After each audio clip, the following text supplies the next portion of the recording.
When I came here the first time, I wasn't meant to stay here for a long time. I only came here for 4 months and a half to study English. And then I was meant to go back to Venezuela and continue university. Some things happened when I was here, and then the country wasn't doing that great. And then my family told me, would you like to stay here? At the beginning, I didn't want to leave because obviously I had all my family and all my friends back in Venezuela.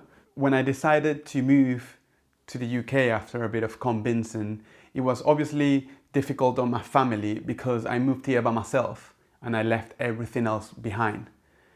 I always made sure to go back often enough that there were no problems. But I think because it was gradual, kind of my family got used to the fact of me not being there. And then the first time was 4 months and a half, and then I went back on Christmas. So it was like 3 months after. So it was a bit of like a process of getting used to it. At the moment, we don't see each other. We see each other probably once a year.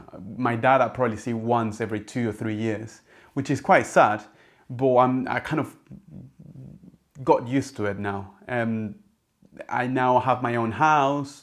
I have my own life in here. I feel like Newcastle is my home, and it's been for a few years now.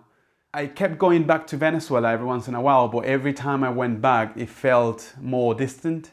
If Venezuela was a place at that moment that was changing so much every day, that it felt that I wasn't from there. Like I was from there, but it wasn't the same place I left.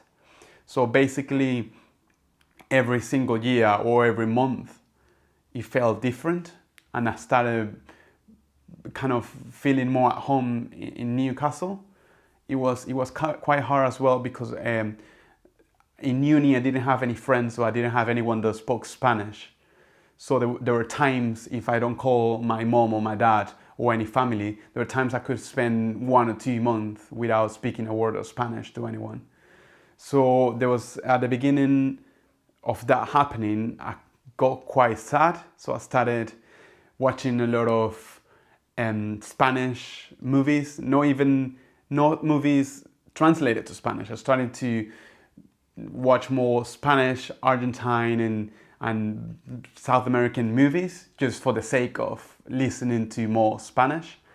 I started reading of trying to buy books in Spanish because I kind of missed the language in the sense of not being able to read it and speak it.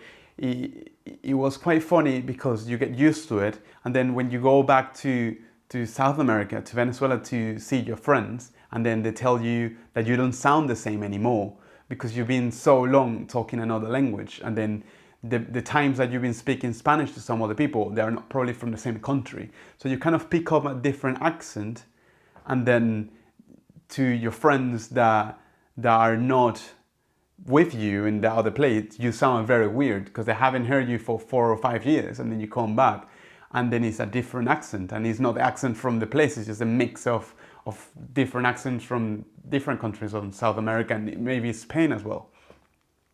And the other thing that will happen as well is I was never used to being bilingual. I was never used to knowing 2 languages. I only did that when I came here and I learned English. So it was the first time that I've realized that if you don't use one of the languages, you're going to start forgetting words.